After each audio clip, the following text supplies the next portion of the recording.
같이 찬양 드리심으로써 12월 6일 주일 예배를 하나님께 올려드리겠습니다. We will start Lord's Day worship of December 6th. Let's praise all together.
우리 자리에서 일어나서 찬양 드리겠습니다. Please stand up and let's pray together.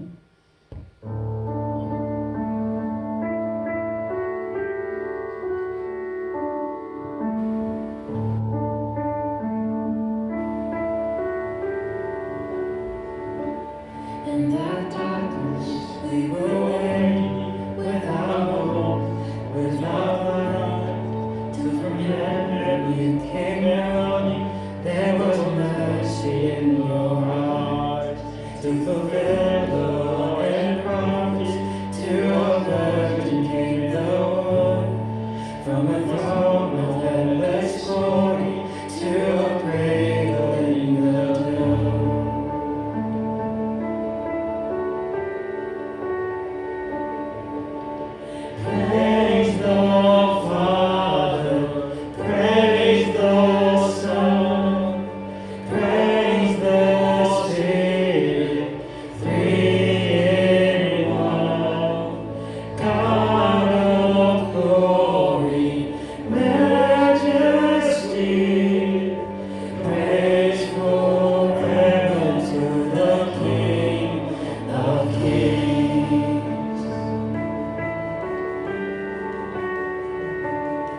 to reveal the kingdom come, and to reconcile the lost, to redeem the whole creation. You did not despise the cost, for even in your suffering, you saw to the other side, knowing this was our salvation. Jesus, for our sake you died.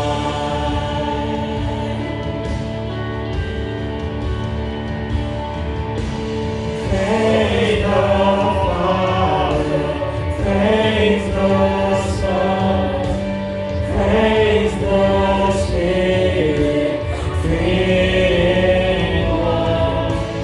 God of glory, majesty, praise forever to the King of Kings.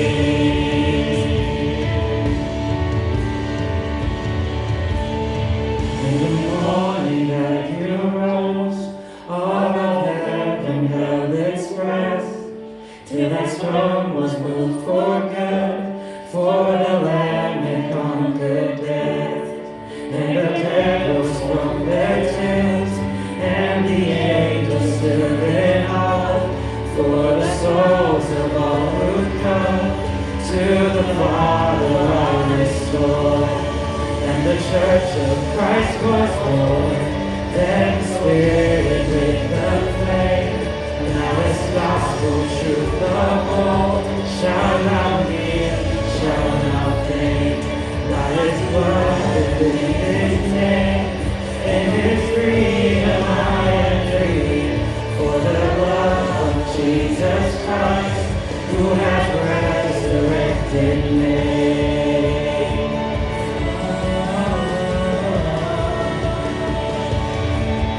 Praise the Father, praise the Son, praise the Spirit, three in one. God of glory, majesty, praise forever to the King of Kings.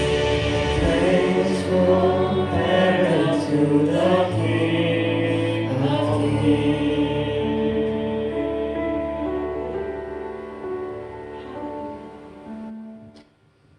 다 같이 기도하겠습니다. Let's pray together.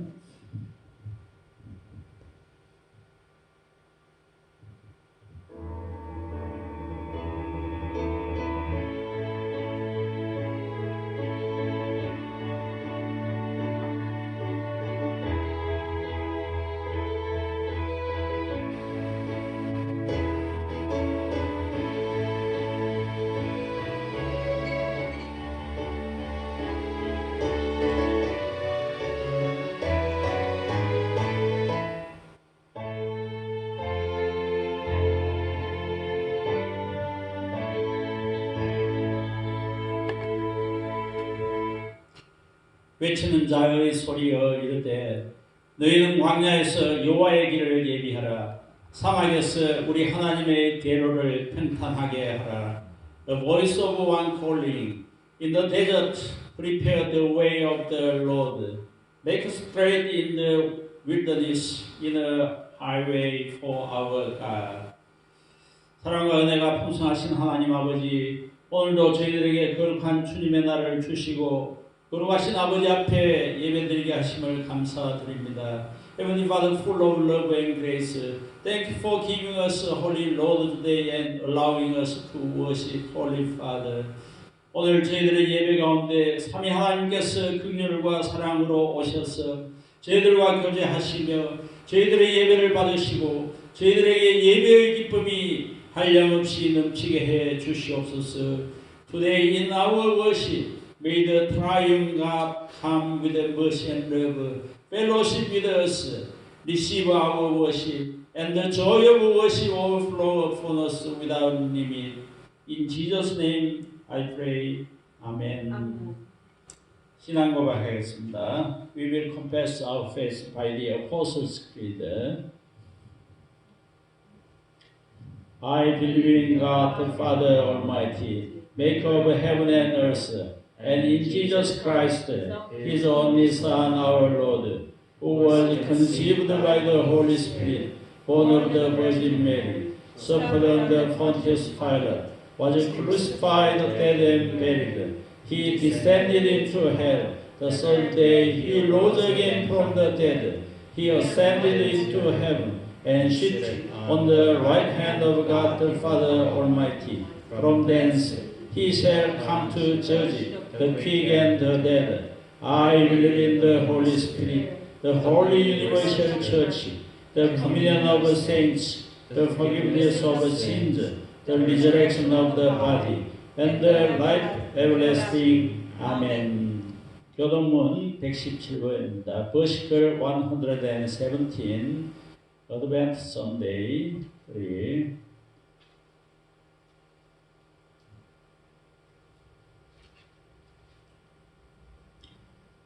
The desert and the parched land will be glad. The wilderness will rejoice and blossom like the crocus. It will burst into bloom. It will rejoice greatly and shout for joy. The glory of Lebanon will be given to it, the splendor of Carmel and Sharon. They will see the glory of the Lord, the splendor of our God. Strengthen the feeble hands, steady the knees that give way. Say to those with a fearful heart, be strong, do not fear, your God will come. He will come with vengeance, with divine retribution, He will come to save you. Then will the eyes of the blind be opened and the ears of the deaf unstopped. Then will the lame leap like a deer, and the mute tongue shout for joy. Water will gush forth in the wilderness, and the streams in the desert. The burning sand will become a pool, the thirsty ground bubbling springs. In the haunts where jackals one lay, grass and reeds and peppermint will grow. And a highway will be there. It will be called the way of holiness. Altogether, the unclean will not journey on it. It will be for those who walk in that way. 아멘. 프리스탄 자리에 앉으시고 이제 지난 한 주간의 삶을 돌아보면서 우리와 함께 해주신 하나님께 뜨거운 감사의 기도를 드리십시다. 그리고 우리가 잘못한 부분에 대해서는 진실한 마음으로 회개의 기도를 주님께 올려드리십시다. 그리고 이 코로나 바이러스 문제를 주님께서 속히 해결해 주십시오라고 기도드리십시다. Now let's look back on last week and let's give thanks to God for being with us. And let's offer our prayers of repentance to the Lord sincerely about our sins. And let's pray to God to solve this coronavirus situation quickly. Let's pray together.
그러므로 이제 그리스도 예수 안에 있는 자에게는 결코 정죄함이 없나니 이는 그리스도 예수 안에 있는 생명의 성령의 법이 죄와 사망의 법에서 너를 해방하였습니다. Therefore there is now no condemnation for those who are in Christ Jesus, because through Christ Jesus the law of the Spirit of life set me free from the law of sin and death. 그러므로 이제 우리는 그리스도를 통하여 베푸신 용서의 은혜를 믿음으로 받으면서 진심으로 경배하는 우리 모두가 되십시다. Therefore may we all be sincere worshippers, receiving the grace of forgiveness by faith through Jesus Christ. 아멘. 우리 이제 하나님의 말씀을 같이 보겠습니다. 오늘 하나님께서 우리에게 주시는 말씀은 로마서 7장 1절에서 25절입니다. 봉독은 1절에서 6절 하겠습니다. Now we will read the scripture. Today's text gave us is Book of Romans, chapter 7, 1 to 25. We will read verse 1 to 6 all together in Korean and English.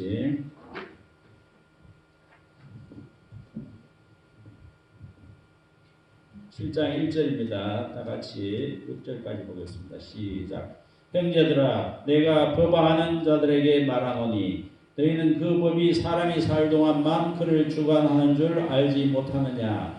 남편 있는 여인이 그 남편 생전에는 법으로 그에게 매인 바 되나 만일 그 남편이 죽으면 남편의 법에서 벗어나느니라. 그러므로 만일 그 남편 생전에 다른 남자에게 가면 음녀라. 그러나 만일 남편이 죽으면 그 법에서 자유롭게 되나니 다른 남자에게 갈지라도 음녀가 되지 아니하느니라. 그러므로 내 형제들아, 너희도 그리스도의 몸으로 말미암아 율법에 대하여 죽임을 당하였으니 이는 다른 이 곧 죽은 자 가운데서 살아나신 이에게 가서 우리가 하나님을 위하여 열매를 맺게 하려 함이라. 우리가 육신에 있을 때에는 율법으로 말미암는 죄의 정욕이 우리 지체 중에 역사하여 우리로 사망을 위하여 열매를 맺게 하였더니 이제는 우리가 얽매였던 것에 대하여 죽었으므로 율법에서 벗어났으니 이러므로 우리가 영의 새로운 것으로 섬길 것이요 율법 조문의 묵은 것으로 아니할지니라. 아멘. 사랑하는 성도 여러분, 반갑습니다. 지난 한 주간도 주님의 은혜 가운데 잘 지내셨는지요? Dear Saints, nice to see you. I hope you've been well in God's grace. 우리 같이 인사 나눕시다. Please exchange greetings. Hello, nice to see you again. 우리는 지난 주일에 추수감사절 예배를 드렸습니다. 그래서 로마서 강해를 잠시 중단했는데 오늘 다시 로마서 강해를 계속하도록 하겠습니다. So because we had Thanksgiving service last Sunday, we put a pause on Romans, but we'll continue on Romans again. 2주일 전에 우리는 죄로부터 해방된 신자라는 제목으로 말씀을 나누었습니다. 2 weeks ago, we shared the word under the title "Believers Freed from Sin." 신자는 그리스도와 함께 죄에 대하여 죽은 사람이 되었지요. 그래서 우리는 죄와 상관없는 그런 사람이 되었습니다. 그런데 우리를 죄와 이렇게 상관없이 단절시켜 주신 하나님의 목적은 바로 하나님 아버지의 영광으로 말미암아서 그리스도를 죽은 자 가운데서 살리신과 같이 우리도 또한 새로운 생명 가운데 살도록 하기 위함입니다. So believers are those who have died to sin with Christ and were cut off from sin. God's purpose in separating us from sin is to make us live a new life, just as Christ was raised from the dead through the glory of the Father. 신자는 그리스도의 죽음에만 같이 연합한 사람이 아니라 이제 그리스도의 부활에도 같이 동참하고 연합하는 사람이 되었습니다. 그래서 이 신자는 이제 새로운 순종의 책임 아래 있게 된 것입니다. So believers are not only united to the death of Christ, but also to His resurrection. So believers are put under the responsibility of new obedience. 오늘은 로마서 7장을 중심으로 해서 율법의 정죄로부터 해방된 신자에 대해서 같이 알아보기로 하겠습니다. So today, by focusing on Romans chapter 7, we'll learn about believers who have been freed from the condemnation of the law. 로마서 7장은 성도와 율법의 그 관계, 그리고 날마다 이제 거룩한 성화의 삶을 살아가는 성도가 그 과정에서 육체, 즉 죄의 그 본성과 싸우게 되는 그런 실제적인 경험을 율법과의 관계를 통해서 말씀해 주고 있습니다. So Romans chapter 7 presents the relationship between the saints and the law, and also the actual experience in which the saints who live a new life of sanctification fight against the body, the sinful nature, through the relationship with the law. 오늘 첫 번째 토픽은 율법에서 해방되어 그리스도와 연합함에 대한 것입니다. 이것은 1절에서 6절이 말하고 있습니다. We're going to first talk about freedom from the law and union with Christ. It's in verses 1 through 6. 사도 바울은 그리스도인들이 법적으로 율법의 그 속박으로부터 해방되었음을 말하고 있습니다. 1절에서 3절에서 마치 법이 죽은 자에게는 아무런 구속을 갖지 못하는 것처럼 그리스도인들은 이제 율법에 대해서 죽었기 때문에 율법의 정죄와 그 속박으로부터 해방되었다는 것입니다. In verses 1 through 3, Paul says that Christians were legally liberated from the bondage of the law. Just as the law had no binding force on the dead, so the Christian died to the law and was free from the condemnation and bondage of the law. 바울은 그 결혼 관계에 있던 여인이 그 남편이 죽었을 때에는 그 남편과의 이제 법적인 관계가 이제 해소되고 자유롭게 되는 그러한 사실을 비유로 성도와 율법과의 관계를 이제 쉽게 설명해 주고 있습니다. Here, Paul easily explains the relationship between the saints and the law by using an analogy of a married woman who is freed from a legal relationship with her husband after the husband's death. 예를 들어서 결혼한 여인은 그 남편이 살아있을 동안에만 법을 따라서 남편에게 이제 소속돼 있지만은 남편이 죽으면은 남편에게 매여 있던 그 법에서 해방되는 것이죠. 이와 같이 신자들도 그리스도로 말미암아 죄와 율법으로부터 이제 해방되는 것입니다.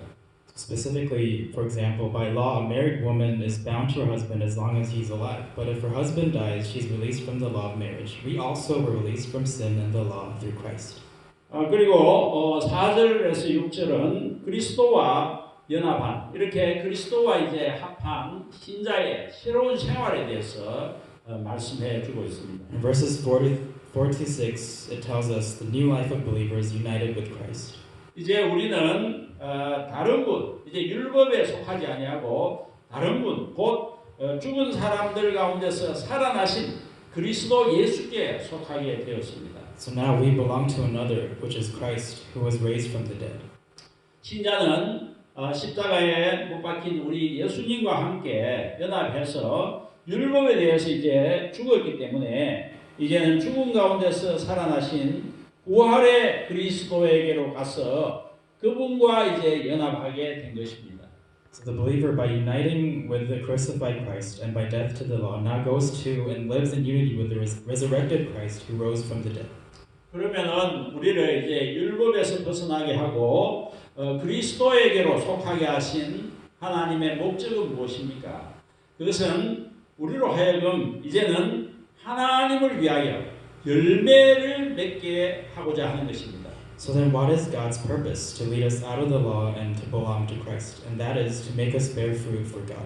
신자는 이제 부활하신 예수 그리스도를 새로운 남편으로 모시고 그분과 이제 연합해서 하나님을 위해서 열매를 맺어야 하는 것입니다. 이것이 우리를 향한 하나님의 목적인 것입니다. So the believer must bear fruit for God by having the risen Christ as his new husband and uniting with him. This is God's purpose for us. 이제 우리 그리스도인들은 율법의 그 어떤 문자적인 자꾸적인 그런 조항에 얽매여서 그것을 하나하나 지키려고 애쓰는 그런 옛날의 어떤 방식이 아니라 이제 우리의 마음에 새겨진 성령의 법을 따라서 사는 새로운 방식으로 이제 하나님을 섬겨야 하는 것입니다.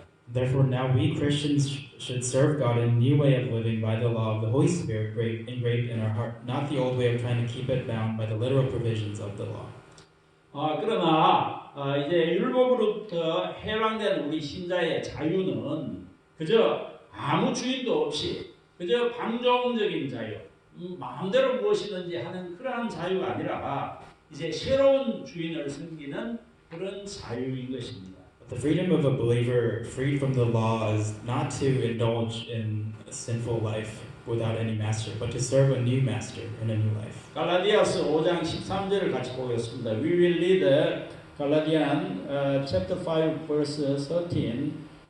시작. 형제들아, 너희가 자유를 위하여 부르심을 입었으나 그러나 그 자유로 육체의 기회를 삼지 말고 오직 사랑으로 서로 종노릇하라. Serve one another in love. 우리는 이제 사랑으로 서로 종노릇하는 그런 섬기는 삶을 살아야 하는 것입니다. 우리는 이러한 순종과 섬김의 삶을 위하여 부르심을 받은 존재들입니다. So we must now live a life of servitude to one another with love. We were called to this life of obedience and service. 이제 두 번째 토픽으로 7절에서 13절은 율법과 죄의 관계에 대해서 말하고 있습니다. So as the second big topic, verses 7 through 13 tells us the relationship between the law and sin. 율법의 기능은 죄를 깨닫게 하는 것이죠. 인간은 율법을 통해서 비로소 죄를 인식하게 됩니다. 그러나 한편 죄를 죄로 깨닫게 하는 율법의 기능은 또한 우리 본성에 있는 이 본성을 자극해서 죄를 또 자극하게 합니다. 즉 율법이 하라, 하지 마라 이렇게 하는 조항들은 우리의 그 옛날의 어떤 옛 본성들을 자극해서 오히려 죄에 빠지게 하는 그러한 또 경향이 있다는 것이죠. So the function of the law is to convict us of sin. So mankind can only recognize sin through the law. But on the other hand, the law's ability to convict sin as a sin stimulates the nature of sin. In other words, the provisions of the law saying do or do not stimulate the old nature and lead us to fall into sinful acts. 그러면 율법이 죄인가? So the question we ask is the law sin? 이 앞에 6절에서 바울은 신자는 율법의 속박에서 해방되었다고 선언했기 때문에 이 바울을 반대하는 사람들, 그런 사람들은 그러면 율법이 원래 악한 것이냐? 라고 이 질문을 제기할 수가 있는 것이죠. Since in verse 6 Paul declared that the believer was freed from the bondage of the law, those who oppose Paul can then raise the question whether the law is inherently evil. 이에 대해서 바울은 강력하게 부정합니다. 다만 율법은 사람들에게 그들의 악행이 하나님 자신을 거역하는 행위가 된다는 사실을 이제 날카롭게 인식하게 만들어주는 것이죠. To this, Paul strongly denies. However, the law makes people keenly aware that their evil deeds are against God Himself. 바울은 이 점을 강조하기 위해서 십계명 가운데 있는 그 탐심의 계명에 대해서 그것을 예를 들어서 설명을 해줍니다. So to emphasize this point, Paul gives an illustrative explanation of the commandment on covetousness among the Ten Commandments. 7절을 같이 보겠습니다. 그런즉 우리가 무슨 말을 하리요? 율법이 죄냐? 그럴 수 없느니라. 율법으로 말미암지 않고는 내가 죄를 알지 못하였으니 곧 율법이 탐내지 말라 하지 아니하였다면 내가 탐심을 알지 못하였으리라. 그렇습니다. 이제 두 번째는 죄를 깨닫게 하는 기능을 가진 이 율법의 역할에 대해서 7절에서 11절에서 말해주고 있습니다. Now in verses 7 through 11 tells us the role of the law with the function of convicting sin. 바울은 죄와 율법의 관계를 이 아담의 타락과 관련지어서 설명을 합니다. So here Paul explains the relationship between sin and the law in relation to Adam's fall. 8절을 같이 봅니다. 그러나 죄가 기회를 타서 계명으로 말미암아 내 속에서 온갖 탐심을 이루었나니 이는 율법이 없으면 죄가 죽은 것이니라. 뱀이 에덴 동산에서 아담과 하와를 속이려고 에덴 동산에서 숨어서 기회를 엿보고 있었습니다. 그리고 기회를 엿보던 그것과 같이 죄도 우리 인류를 속이기 위해서 기회를 노리는 세력으로 이제 묘사되고 있습니다. So just as the serpent aimed for an opportunity in the Garden of Eden to deceive Adam, so sin is portrayed as a force that seeks an opportunity to deceive mankind. 바울은 9절 이하에서 아담 이야기를 활용해서 율법 아래 처한 인류의 그 보편적인 그런 상태를 묘사하고 있습니다. In verse 9 and below, Paul uses the story of Adam to describe the universal situation of mankind under the law. 우리 9절부터 11절을 영어로 한번 읽어보겠습니다. We'll read verses 9 through 11 in English. In English, 시작. Once I was alive apart from the law, but when the commandment came, sin sprang to life and I died. I found that the very commandment that was intended to bring life actually brought death. For sin, seizing the opportunity afforded by the commandment, deceived me, and through the commandment put me to death. 그렇습니다. 아담이 범죄한 후에 하나님 앞에서 추방되어서 결국 죽음에 이르게 된 것처럼 그의 아담의 후손인 우리 아담의 그 후손된 우리의 아담적인 그런 인간들도 아담의 불순종으로 인해서 이제 사망의 죄와 사망의 그런 일반적인 지배 아래에 속하게 된 것입니다. Just as Adam was expelled from God after he sinned and was led eventually to death, so the mankind, his descendants, fell under the universal rule of death due to Adam's disobedience. 그리고 이제 작은 세 번째로는 12절에서 13절은 율법은 그 자체로는 거룩하고 의롭고 선한 것이라고 말합니다. Now in verses 12 and 13, it tells us the law itself is holy, righteous, and good. 11절 이로 보건대 율법은 거룩하고 계명도 거룩하고 의로우며 선하도다. 13절 그런즉 선한 것이 내게 사망이 되었느냐 그럴 수 없느니라. 오직 죄가 죄로 드러나기 위하여 선한 그것으로 말미암아 나를 죽게 만들었으니 이는 계명으로 말미암아 죄로 심히 죄되게 하려 함이라. 율법은 죄를 깨닫게 하는 그런 제한적인 기능